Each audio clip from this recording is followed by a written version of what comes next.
नमस्कार, आप देख रहे हैं द न्यूज, आपके साथ मैं सृष्टि मिश्रा। विश्व के सबसे अमीर शख्सियत यानी तीसरे नंबर पे आते हैं गौतम अडानी दुनिया में। आपको बता दें कि जाने माने पॉपुलर शो आपकी अदालत में पत्रकार रजत शर्मा से उन्होंने कुछ जिस तरीके से वार्तालाप उनके सामने आए हैं, तो चर्चाओं का बाजार गर्म हो चुका है, खूब सुर्खियां बटोर रहे हैं गौतम अडानी।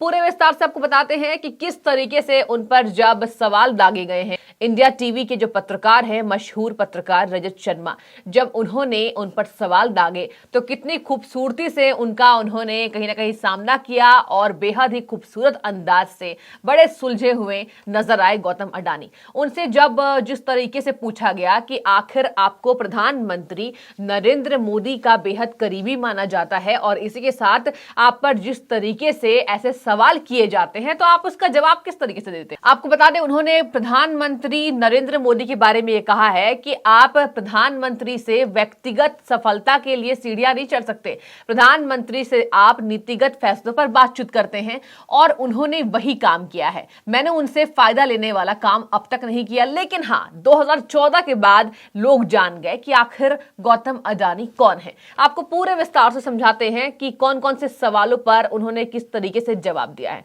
आपको बता दें कि उन्होंने कहा है कि देश के 22 राज्यों में मेरा बिजनेस फैला हुआ है। हर जगह बीजेपी की तो सरकार नहीं है, कांग्रेस की सरकार में हमने बहुत सारे काम किए हैं, बिजनेस को फैलाने का काम किया। इसके साथ ही बीजेपी तो लास्ट में आई है। बीजेपी का जो कार्यकाल है वो हम नया कह सकते हैं, हम कांग्रेस के समय से बिजनेस कर रहे हैं। तो इस तरीके से सवाल हम पर क्यों दागे जाते हैं। लेकिन उन्होंने ये भी कहा है कि मुझे इस बात से कोई फर्क नहीं पड़ता है। इसके साथ ही आपको बता दें कि राहुल गांधी पर भी उनसे जब सवाल किए गए तो उन्होंने कहा है कि कहीं ना कहीं राहुल गांधी विकास की नीतियों के खिलाफ नहीं है, लेकिन बयानबाजी उनकी इस तरीके से हो जाती है कि वो फंस जाते हैं। मैं मानता हूं एक सम्मानीय नेता है, क्योंकि आपको बता दें कि कांग्रेस के साथ भी जिस तरीके से इन्होंने अपना बिजनेस फैलाया है गौतम अडानी ने, वो भी चर्चाओं का केंद्र रहा है। उन्होंने ये भी कहा कि जिस तरीके से प्रधानमंत्री नरेंद्र मोदी ने कहीं ना कहीं व्यक्तिगत नीतियों के बारे में आप उनसे बातचीत कर सकते हैं, किस तरीके से देश का विकास हो,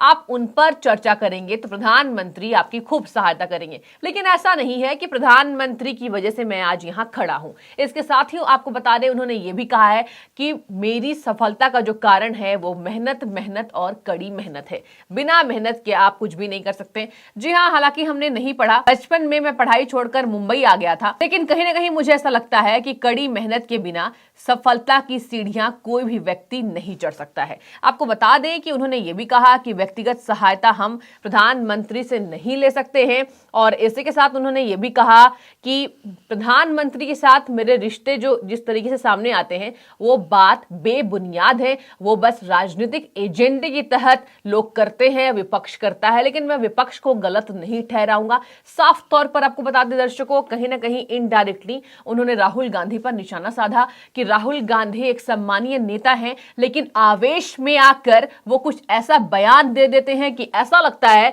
कि वो देश का विकास नहीं चाहते हैं। आपको बता दें कि हमेशा ही कांग्रेस हो, विपक्ष हो, समाजवादी पार्टी हो, ये कहती है कि अडानी जो बढ़ रहे हैं, अडानी को प्रधानमंत्री नरेंद्र मोदी सहायता देते हैं। आपको बता दें कि केंद्र सरकार पर कई तरीके से हमने सवाल खड़े होते देखे हैं, किस तरीके से उन्होंने बिजनेसमैन को फायदा पहुंचाया है, लेकिन ये बात बेबुनियाद बताया है आपकी अदालत में गौतम अडानी ने। उन्होंने रजत शर्मा से डायरेक्ट ये कहा है कि बेबुनियाद बातें मुझे पसंद नहीं है, मैंने बहुत मेहनत की है और आज देश में 22 राज्यों में मेरा जो है वो बिजनेस फैला हुआ है और मैं जिस तरीके से अपने बिजनेस को लीड करता हूं, कहीं कांग्रेस की भी सरकार है, कहीं छोटी मोटी पार्टियां भी हैं, हर जगह मोदी जी के साथ मेरा बिजनेस नहीं है। और इसके साथ ही हर बार उन्होंने यही बात कही है कि आप प्रधानमंत्री से व्यक्तिगत सहायता नहीं ले सकते। आपको बता दें दर्शकों, किस तरीके से उन्होंने यह भी कहा है कि पैसा कमाने का कोई फॉर्मूला नहीं होता है। ऐसी कोई बात नहीं है कि आप किसी भी राजनीतिक पार्टियों से जुड़ जाते हैं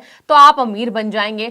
सहायता कोई भी पार्टी नहीं कर सकती, लेकिन आपकी मेहनत ही रंग लाती है। उन्होंने अपनी सफलता की सीढ़ियों का भी कारण बताया। उन्होंने एक बड़ी लंबी चर्चा रजत शर्मा से की कि किस तरीके से वो बचपन में ही मुंबई आ गए थे और उन्होंने ये भी कहा है कि मेरी सफलता के पीछे मेरे परिवार का हाथ है, परमात्मा का आशीर्वाद भी मिला है। मेरा मात्र एक ही उद्देश्य है, वो देश की तरक्की, और प्रधानमंत्री मुझसे देश की तरक्की के विषय में चर्चा करते हैं, मैं उन्हीं विषयों पर उनसे बातचीत करता हूं। ये ऐसी बातें बेबुनियाद हैं कि मुझे प्रधानमंत्री ने आगे बढ़ाया है, मुझे वो सहायता देते हैं। लेकिन हां, मैं जरूर कहूंगा, मैं बार बार कहूंगा कि 2014 में जिस तरीके से मुझ पर अटैक किया गया है कि कहीं ना कहीं प्रधानमंत्री नरेंद्र मोदी यानी कि जब गुजरात के मुख्यमंत्री थे तो उन्होंने मुझे फायदा पहुंचाने का काम किया, लेकिन ऐसी बात नहीं है।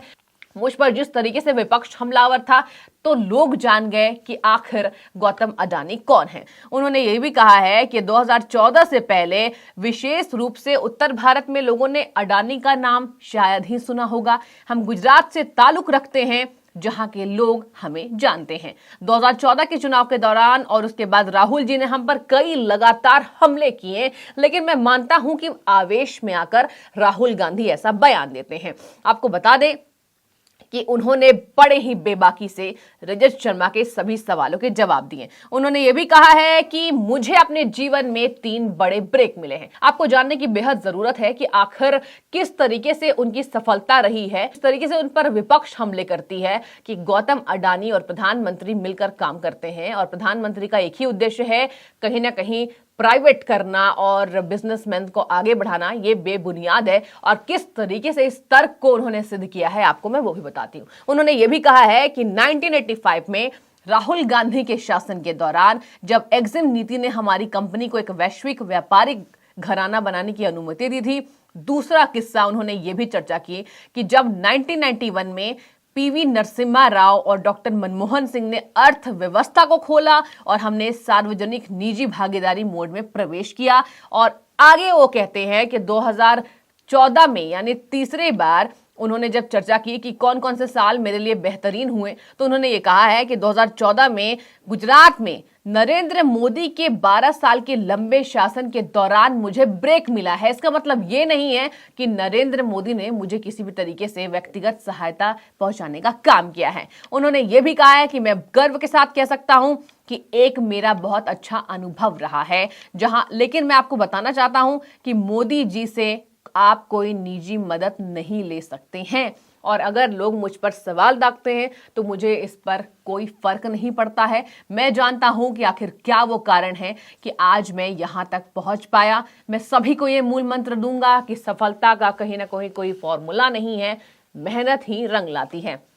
आपको बता दें कि उन्होंने साफ तौर पर बार बार यह फोकस करके कहा है कि राष्ट्र हित से जुड़े हुए संबंधित बातें आप प्रधानमंत्री नरेंद्र मोदी से अगर करते हैं तो वो आपकी सहायता जरूर करते हैं, लेकिन ऐसी बात बेबुनियाद है कि वो व्यक्तिगत तौर पर मेरी सहायता कर रहे हैं। तो आपको मैंने बताया कि किस तरीके से कौन कौन से साल उन्हें ब्रेक मिला है। पहले कांग्रेस के उन्होंने ये भी कहा है कि जब कांग्रेस की सरकार थी तब से मेरा बिजनेस बढ़ा।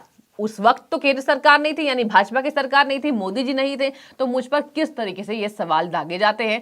रजत शर्मा ने जिस भी अंदाज से उनसे सवाल किए हैं, बड़े ही बेबाकी से गौतम अडानी आपकी अदालत में कटघरे में खड़े दिखाई दिए। सफलता के बारे में भी बड़े विस्तार से बताया, बचपन की स्टोरीज बताई, पहले किस तरीके से उन्होंने अपने बिजनेस को आगे किया है और कौन कौन सी मुसीबतों का सामना उन्हें करना पड़ा। उन्होंने ये भी बात कही है कि 26/11 हमले के दौरान मैंने मौत को करीब से देखा है। तो ऐसा नहीं है, आज मैं अगर यहाँ बैठा हूँ तो उसके पीछे बस एक ही मूल मंत्र है, सफलता के पीछे जो मूल मंत्र है वो है मेहनत।